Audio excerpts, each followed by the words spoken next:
ഓം അഗത്തീശ്വരായ നമഃ. എല്ലാവർക്കും വണക്കം. ഞാൻ വിനയൻ ഗുരുക്കൾ. ഒരു ജാതകം നോക്കിയിട്ട് നമ്മുടെ ശരീരത്തിൽ വെട്ട് കിട്ടുക, മുറിവുണ്ടാവുക, ഒടിവുണ്ടാവുക, ഇനി എന്തിനാ ചൊറി ചുരങ്ങ് മുതലായവ ഉണ്ടാവുന്നതൊക്കെ ജാതകം നോക്കുമ്പോൾ തന്നെ എങ്ങനെ മനസ്സിലാക്കാം? ഇത് ജ്യോതിഷം കൈകാര്യം ചെയ്യുന്നവർക്ക് ഒരു നല്ല വിഷയമാണ്. നിങ്ങളുടെ ഈ സ്ഥലത്ത് മുറിവ് ഒടിവ് ഉണ്ടായിട്ടില്ല എന്ന് ചോദിച്ചാൽ ഉണ്ടായിട്ടുണ്ടെങ്കിൽ അത് സക്സസ് ആണല്ലോ. അതേപോലെ നിങ്ങളുടെ ശരീരത്തിൽ ഈ ഭാഗത്ത് മറുക് ഒക്കെ ഉണ്ടോ എന്ന് ചോദിച്ചാൽ ഉണ്ടായിട്ടുണ്ടെങ്കിൽ സക്സസ് ആണല്ലോ. ഉണ്ടെന്ന് പറഞ്ഞാൽ അവർക്ക് കൂടുതൽ വിശ്വാസം വരും. അപ്പൊ ഇത്തരത്തിൽ ചോദിക്കാനായിട്ടൊക്കെ ഉപകരിക്കാം. അപ്പോ ഇത് നമുക്ക് ഈ വീഡിയോയിൽ നോക്കാം.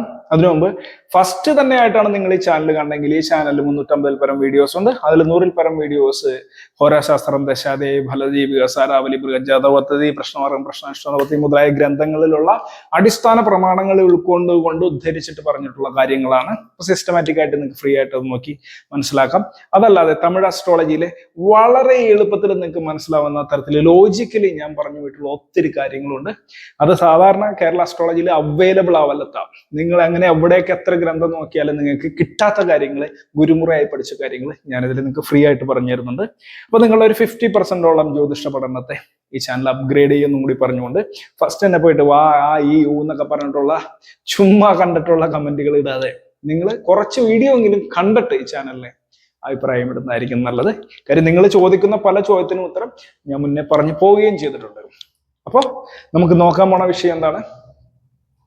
എങ്ങനെ വെട്ട് കുത്തൊക്കെ ശരീരത്തിലുണ്ടോ എന്ന് അറിയാൻ പറ്റും. ഇവിടെ തൊട്ട് മുന്നത്തെ പറഞ്ഞ പ്രമാണം കാലാങ്കാനി വരാങ്കമാനനം ഒരു എന്ന് പറയുന്ന പ്രമാണം ഓർത്തിരിക്കുക. അത് പല ട്യൂണിൽ പല സമയത്ത് പാടും കേട്ടോ. കാലാംഗാനി വരാങ്കമാനനമുരോ ഹൃത്ക്രോഡവാസോ മൃദോ വസ്തിർവ്യഞ്ജന മൂരുജാനുയുകളെ ജംഘേ തദേ അംഘൃത്വയേ മേഷാശി പ്രഥമ നവർഷ ചരണ ചക്രസ്ഥിതാരാശയോ രാശി ക്ഷേത്ര ഗൃഹ ഋഷഭാനി ഭവനം ച ഏകാർത്ഥ സംവൃത്തയേ. ഈ പ്രമാണം അനുസരിച്ചിട്ട് കാലപുരുഷന്റെ തത്വങ്ങള്, അവയവങ്ങളാണ് നമ്മുടെ ശരീരം. അതായത് ഒന്നാം ഭാവം എന്ന് പറഞ്ഞു കഴിഞ്ഞാൽ തലയുടെ മുകളിലോട്ടുള്ളത്, രണ്ടാം ഭാവം എന്ന് പറഞ്ഞാൽ, മൂന്നാം ഭാവം എന്ന് പറഞ്ഞാൽ ഇത്രയും ഭാവം, ഈ കഴുത്തും ഈ ഭാവങ്ങളും. ആ കണ്ടത്തിന്റെ മുകളിൽ ഇത് ഈ ബാക്ക് സൈഡൊക്കെ രണ്ടാം ഭാവമാണെങ്കിൽ ഇവിടെ നിങ്ങാട് മൂന്നാം ഭാവം, ഈ ഉരസും കയ്യുമൊക്കെ ഉൾപ്പെടുന്നത്. നാലാം ഭാവം ഹൃദയമൊക്കെ ഉൾപ്പെടുന്ന പ്രദേശം. അങ്ങനെ പാർട്ടായിട്ട് അത് എൺചാണുടമ്പക്ക് 9ാം ചാണെന്നൊക്കെ പറഞ്ഞ് മനസ്സിലാക്കിയാൽ മതി. 8 ചാണ് ആയിട്ടുള്ള ശരീരഭാഗത്തെ ഖണ്ഡമായിട്ട് സിദ്ധറുകൾ കൽപ്പിച്ചതുപോലെ തന്നെ 96 അങ്കുലമുള്ള ശരീരം എന്ന് കൽപ്പിച്ചതുപോലെ തന്നെ ശാസ്ത്രത്തില് ഖണ്ഡമായിട്ട് ശരീരത്തെ തിന്നത് എന്ന് കൽപ്പിച്ചിട്ടുണ്ട്. ഇതെന്തിനാ? രോഗപ്രശ്നത്തിന് വേണ്ടിയിട്ട് ഏറ്റവും കൂടുതൽ ഉപയോഗിക്കുന്നതാണ്. അപ്പൊ നമ്മള് ഒരു ശരീരത്തിന് രോഗം വന്നിട്ടുണ്ടോ എന്ന് അറിയുമ്പോൾ തന്നെ 6ാം ഭാവമായിട്ടും 8ാം ഭാവമായിട്ടും കണക്ട് ചെയ്ത് ഒരു ഗ്രഹം നിൽക്കുന്ന സമയത്ത് അതിന്റെ ദശാപഹാരങ്ങൾ നടക്കുമ്പോൾ അതിലോട്ട് വീക്ഷിക്കുന്ന ഗ്രഹത്തിന്റെയും ഇരിക്കുന്ന പാപഗ്രഹത്തിന്റെയും ആധിപത്യമുള്ള രോഗങ്ങൾ ആ അവയവങ്ങൾക്ക് വരും എന്നുള്ള ഒരു ലോജിക് ഉണ്ടല്ലോ, അതും ഇവിടെ പ്രായോഗികമാണ്. പറഞ്ഞു വന്ന വേറെ ഒന്നുമില്ല. ഇപ്പൊ മേഷലഗ്നത്തില് ജനിച്ചിരിക്കുന്ന ഒരാൾ, മേഷലഗ്നം തന്നെ എടുത്ത് പറയുന്നുള്ളൂ, നിങ്ങൾ കൂടുതൽ അറിയണമെങ്കിലൊക്കെ ഗുരുമുറയായിട്ട് പഠിച്ചാൽ കൂടുതൽ അറിയാനായിട്ട് പറ്റും. നിങ്ങൾക്ക് ഒരു ഐഡിയ നിങ്ങൾക്ക് ഇതിന് തരുന്നുണ്ട്. ഉദാഹരണം, നിങ്ങളുടെ കയ്യിൽ വെട്ടിന്റെ ഒക്കെ പാടുണ്ടെങ്കിൽ നോക്കിക്കോ, 3ാം ഭാവത്തില് പാപഗ്രഹങ്ങൾ നിൽക്കുന്നുണ്ടാവാം. പ്രത്യേകിച്ച് ചൊവ്വ ഒക്കെ നിൽക്കുന്നുണ്ടെങ്കിൽ, അല്ലെ ചൊവ്വയുടെ ദൃഷ്ടി ഉണ്ടെങ്കിലും മതി. അതുപോലെ ശനി, ഗുളികൻ. അപ്പൊ ചൊവ്വ, ശനി, ഗുളികൻ ഗ്രഹങ്ങൾ നിൽക്കണമെങ്കിൽ പാടുകൾ വരാം. അത് ചൊവ്വയൊക്കെ ഉണ്ടെങ്കിൽ വെട്ട് ഒക്കെ വരാം. ചൊവ്വ തന്നെ വേണമെന്നില്ല, രാഹു, കേതുക്കൾ ഇവയും ഉണ്ടാക്കും. അപ്പൊ പാപഗ്രഹങ്ങളായ ചൊവ്വ, കേതു, രാഹു, ഇതിൽ പ്രത്യേകിച്ചും കേതു തുന്നൽപ്പാടാണെങ്കിലും ചൊവ്വ, രാഹു ഇവകൾ വെട്ടിന്റെ പാടുകൾ ഉണ്ടാക്കാനുള്ള സാധ്യതയുണ്ട്. എവിടെയൊക്കെയാണോ ഈ ഭാഗത്തൊക്കെ മുറിയാനുള്ള സാധ്യതയുണ്ട്. പ്രത്യേകിച്ചും കത്തിയെടുത്ത് കളിക്കുന്നവര് 3ാം ഭാവത്തിൽ ചൊവ്വ, രാഹു ഉണ്ടെങ്കിൽ സൂക്ഷിച്ച് കത്തിയെടുത്ത് കളിച്ചോ ചോര കാണാനുള്ള സാധ്യത വരും. അതേപോലെ തന്നെ ഈ രാഹുവിനെ കൊണ്ടും കേതുവിനെ കൊണ്ടും ഗുളികനും, രാഹു കേതു ഗുളിക ബന്ധത്തിൽ നിന്ന് ചൊറി ചിരങ്ങ് വരും. അപ്പൊ നിങ്ങളുടെ ശരീരത്തിൽ ഇപ്പൊ ഈ വൃശ്ചിക രാശിയിൽ ആണ് നിൽക്കുന്നത്, മേഷലഗ്നം വൃശ്ചിക രാശിയിലാണെങ്കിൽ കേതു, രാഹു നിൽക്കണമെങ്കിൽ മൂത്രാശയം, മലാശയപരമായിട്ട് ഭയങ്കര പ്രശ്നമായിരിക്കും. മറ്റേ